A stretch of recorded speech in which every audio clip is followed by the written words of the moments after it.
Alors, je comprends les enjeux marketing autour de la sortie du film, mais James, pas à nous.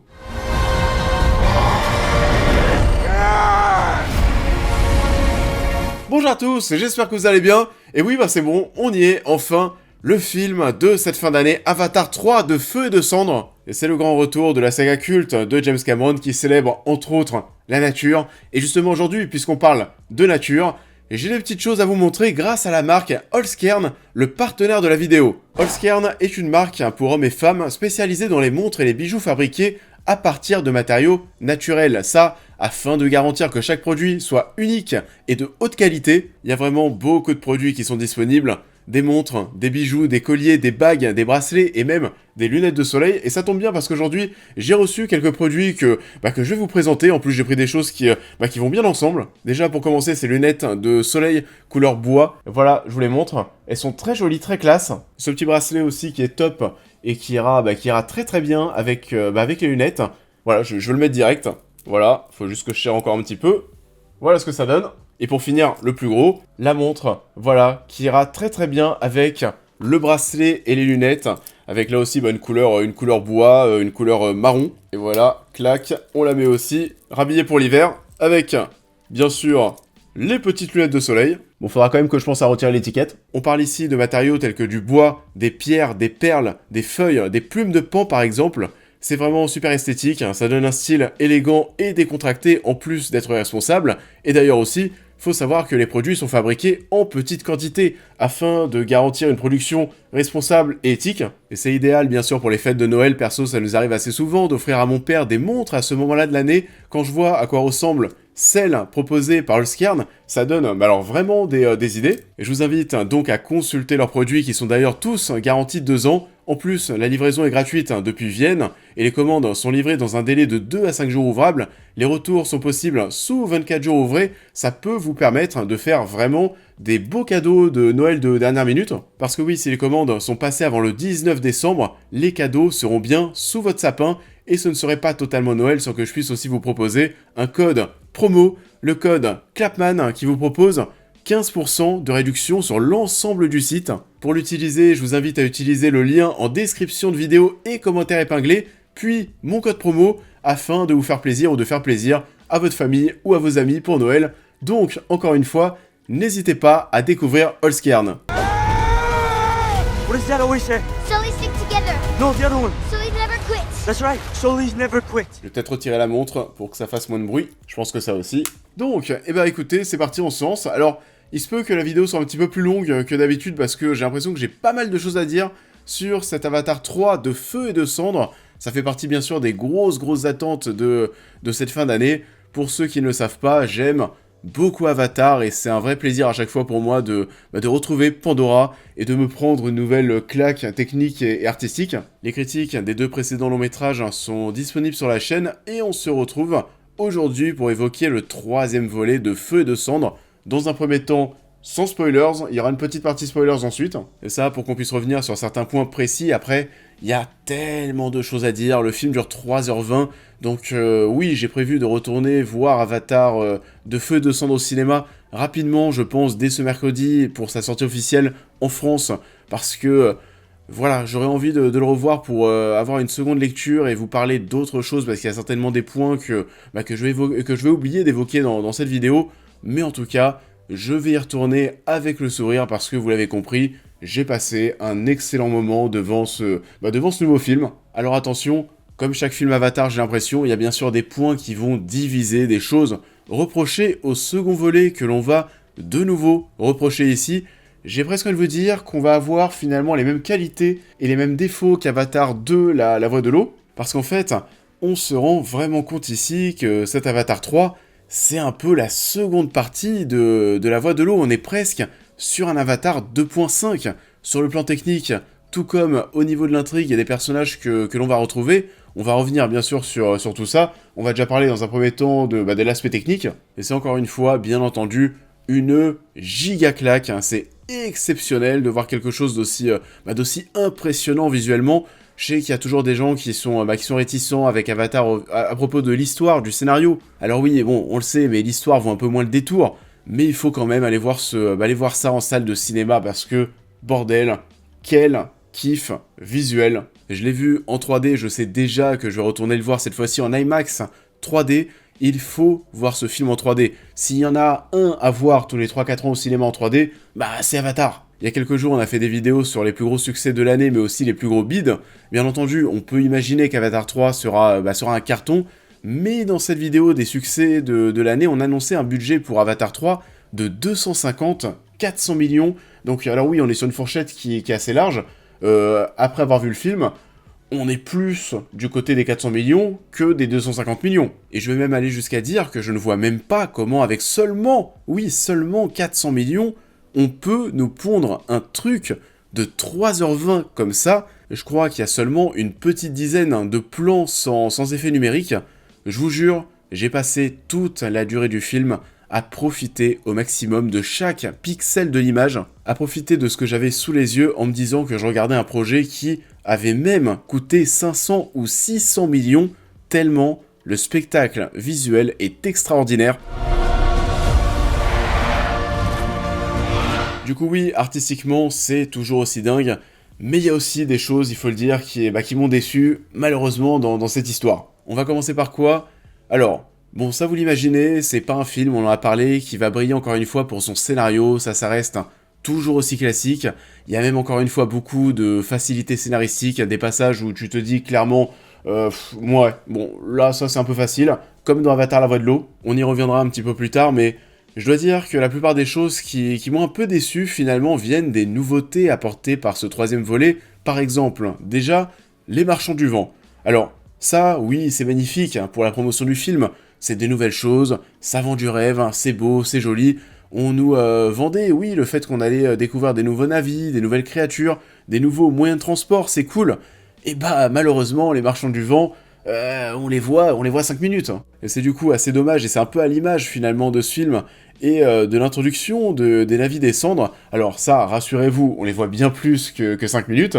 Mais j'ai aussi été un petit peu déçu sur ce point, parce que finalement, ces navires des cendres, leur terre brûlée, Varang, la grande méchante, et bah là aussi, je suis resté un petit peu sur ma faim, et pourtant le potentiel est plus que présent. On commence par Varang. Varang, c'est un super personnage pour le coup, c'est une vraie méchante, ultra charismatique. Je pense que oui, c'est un des personnages les plus iconiques déjà de la saga, à mon sens. Je l'ai trouvé mais vraiment absolument folle. Malheureusement, je trouve que le personnage passe un peu trop au second plan, se met en retrait en fait à partir de la moitié de l'œuvre, et d'un tournant dans l'histoire, on en reparlera en partie spoilers, ce qui fait que pour moi, ce n'est pas la star du film, alors que bordel, elle avait absolument tout pour l'être. J'ai beaucoup aimé bien sûr découvrir ces nouveaux navires, surtout que je les trouve très stylés avec le rouge qu'ils ont sur leur peau. J'ai aimé découvrir leur rituel, leur relation avec le feu, mais je me dois de vous dire que j'en attendais plus, et je m'attendais en fait à passer bien plus de temps chez eux, sur leur terre brûlée. En fait, vous savez là, ces plans qu'on voit dans le trailer, c'est quasiment tout ce qu'on a en fait. Alors bien sûr, cette séquence est bien plus longue dans le film, mais il n'y en aura pas forcément d'autres, malheureusement, c'est la seule fois où on sera dans une ambiance cendre dans le film, et je vais même aller encore plus loin, et je pense que c'est là que vous allez comprendre pourquoi j'ai trouvé ça un peu décevant, et pourquoi je pense que beaucoup de gens vont voir cet avatar de feu et de cendre comme un avatar 2.5. Je pense que l'on voit majoritairement plus, voire même bien plus, dans ce troisième volet, les navires de l'eau découverts dans Avatar 2 que les navires des cendres qu'on introduit ici. Donc oui, c'est un peu décevant. This is the only pure thing in this world. L'histoire tourne d'ailleurs toujours autant autour des Tulkun. Voilà, ça aussi je pense que ça peut vous faire comprendre qu'on sera encore une fois beaucoup dans l'eau. Les enjeux des humains restent les mêmes en soi, c'est une vraie suite directe à la voie de l'eau. Et au niveau des personnages, du coup, alors, on va essayer de pas trop en dire pour en garder dans la partie spoilers, mais en gros, j'ai plutôt bien aimé retrouver Jake Sully dans ce troisième volet. Pour le coup, là, tu sens que oui, il s'impose vraiment comme un vrai patron. On retrouve du coup un Jake Sully qui a vraiment de la poigne avec sa famille, même s'il est un peu border parfois, il est très dur, notamment avec son fils Loak.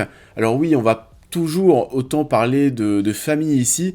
Il y a des évolutions de personnages pour certains personnages, mais d'autres, on est quand même sur des sujets qui sont vachement répétitifs, et c'est presque là, en fait, où tu te rends compte, là aussi, qu'on est vraiment dans la suite directe d'Avatar la voix de l'eau, parce que la relation, par exemple, entre Jake et Loak, enfin, du coup, les sujets qu'il va y avoir autour de ces deux personnages, bon, c'est les mêmes que dans le film précédent. On est face à un père qui a envie que son fils se comporte de plus en plus comme un homme, et un fils qui a envie de faire ses preuves et qui en a marre que son père le voit comme un gosse. On a Kiri qui va continuer de découvrir son lien avec la nature sur Pandora. C'est un personnage magique que j'adore suivre à chaque fois et que j'ai adoré retrouver ici.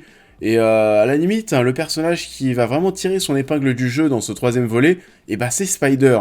Spider, c'était pas forcément un personnage que j'avais apprécié, c'est vrai, dans La Voix de l'eau, mais il est bien plus important et intéressant dans ce volet. Il y a beaucoup de choses, en fait, qui vont tourner autour de lui. C'est presque, en fait, son film. C'est le film de Spider. Il y a tout un problème aussi qui va se manifester autour des masques qu'il utilise pour respirer sur Pandora. Mais c'est un peu chelou parce que, alors, ces masques, il les utilise et, en fait, ils ont une certaine durée de vie. Au bout d'un moment, il se vide en oxygène et t'as l'impression, en fait, là, dans le début du film, qu'il se vide en oxygène super rapidement, ces masques. Je sais pas, mais t'as l'impression qu'il y a 3 heures de durée de vie, et après, voilà, il faut changer de masque, du coup, ça va créer des complications, et je me souviens pas que ce problème...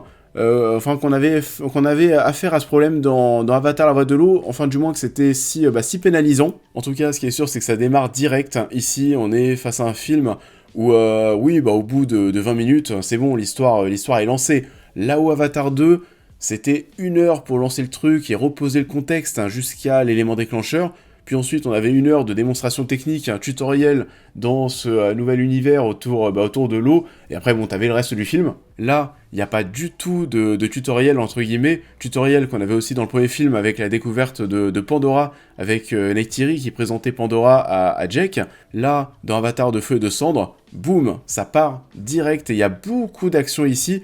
On a un très très long climax à la fin, où oui, t'en as pour ton argent, c'est tellement long que ça va commencer de jour pour se finir de nuit. Par contre, là où je suis pas forcément d'accord, et là où je pense qu'il y a un petit peu de mytho dans la manière de vendre cet Avatar 3, c'est que James Cameron nous vend ce nouveau film comme la conclusion de la trilogie depuis quelques semaines. Alors on le sait, il a en tête un Avatar 4 et 5, mais il nous dit que cet Avatar 3, c'est la conclusion de la trilogie, qu'Avatar 4 et 5, ça sera une histoire à part entière de 2 films. Et je suis désolé, mais quand tu vois la fin d'Avatar 3, non. Pour moi, il y a mensonge. Parce que ça fait pas du tout fin de trilogie, on en reparlera en partie spoilers, mais pour moi, Avatar 4, alors on va faire une petite pause, et je pense qu'Avatar 4 arrivera dans quelques années, ça n'arrivera pas dans 3 ans, il faudra attendre certainement un petit peu plus de temps, mais là, quand je vois la fin d'Avatar 3, je suis persuadé que la suite ne sera pas si différente que ce qu'on a déjà vu. Donc oui, pour récapituler avant de passer en partie spoilers, c'est encore une fois un spectacle ultra épique que j'ai adoré, qui va de nouveau faire parler. Ça va certainement un petit peu diviser, mais ça vaut encore une fois tellement, mais tellement votre ticket de cinéma. J'ai pas forcément vu le temps passer malgré les 3h20 de long métrage. On refera certainement une autre vidéo après mon second visionnage pour compléter, parce que oui, il se passe tellement de choses ici. J'ai pas parlé de la musique aussi, mais j'avoue qu'elle m'a pas spécialement marqué. J'en attendais un petit peu plus, certainement, pour magnifier les nombreux moments épiques qu'il y a dans cet Avatar 3. Pareil d'ailleurs, la chanson de Miley Cyrus, ça aussi, j'ai pas forcément kiffé. Mais bon, oui, même si tout n'est pas parfait, si tous les blockbusters qui sortent chaque année pouvaient nous proposer 1/10 de ce que nous propose Avatar, juste 1/10, on mangerait, mais déjà si bien. Malheureusement, c'est pas le cas, donc je vous invite vraiment à courir voir Avatar 3 au cinéma, en 3D, si vous le pouvez, et je vous laisse, comme d'habitude, liker cette vidéo, me suivre sur tous les réseaux, vous abonner à la chaîne YouTube, et on va se lancer dès maintenant, on va se lancer en partie spoilers. Alors, à partir d'ici, on part du principe que vous avez déjà vu le film. Il y a eu pas mal de petits retours lorsque le long métrage a commencé à être montré en projection presse, et des retours qui nous disaient qu'on était face à un final déchirant, qu'il allait falloir sortir les mouchoirs, etc., que ça allait être un blindé d'émotions, et je suis désolé, mais là je trouve qu'on en a vraiment trop fait. Enfin, voilà, t'as James Cameron d'un côté qui te dit qu'on est face à une fin de trilogie, de l'autre côté, t'as tous les premiers influenceurs qui te disent que c'est déchirant, qu'il faut préparer les mouchoirs, etc. Naturellement, moi je me dis que la plupart des personnages vont mourir, du moins Jake et Neytiri, et pas du tout, que dalle, y a personne qui crève. Y a absolument aucune mort importante dans tout ça du côté des gentils, et même Quaritch et Varang, on sait pas. Alors, pour moi, on va les retrouver tous les deux. Quaritch, pour moi, la porte reste ouverte. Oui, il tombe dans les flammes, mais pour moi, il y passe pas. Et Varang, alors ça, je vous avoue que j'ai un petit trou de mémoire parce que j'ai vu le film il y a déjà pas mal de jours, mais Varang, pour moi, à la fin, elle semble simplement s'évader, elle s'enfuit. Donc voilà, on la retrouvera aussi, ça se trouve c'est même elle qui va sauver Quaritch, et donc on va retrouver les deux personnages. C'est là où je vous dis que pour moi, Avatar 4 et 5, ce sera pas une histoire à part entière, ce sera la suite. Et comme on l'a dit, malheureusement, c'est vrai qu'il y a pas mal de facilité dans cette histoire, des choses qui sont un peu connes, même. Jake, au tout début du film, qui envoie sa famille et Spider, vous savez, sur les moyens de transport des marchands du vent, alors que tu sais que le voyage va être dangereux, on te prévient en plus qu'il faut faire gaffe parce qu'il y a pas mal il y a des pillers. Ça semblait pas du tout, du coup, être le moyen de transport le plus safe pour amener Spider du point A au point B. Enfin, je sais pas, mais reprenez vos 3 piafs, et voilà, vous repartez en vadrouille tout seul, en mode discret, plutôt qu'avec ces giga-trucs. Enfin voilà, je sais pas, mais c'est vrai que j'ai trouvé ça un petit peu bête, mais bon, il fallait faire une séquence avec les marchands des vents, parce que pour les images promotionnelles, les bandes annonces, on montre qu'il y a de la nouveauté, c'était important pour la com. On a Spider qui va s'évader de sa prison dans laquelle il est enfermé, avec le pendentif de Quaritch, ça aussi, c'était facile. Jake aussi qui va se faire aider par un PNJ pour s'évader de sa cage. Voilà, il y a toute cette séquence est très bizarre et très facile. Je disais aussi que je trouvais ça dommage que Varang passait en quelque sorte au second plan.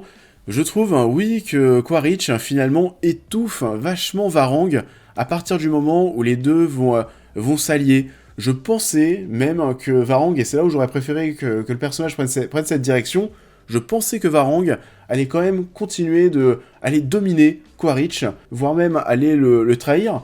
Mais finalement, je trouve qu'elle se met vachement en retrait à partir du moment où les deux vont commencer à bosser ensemble.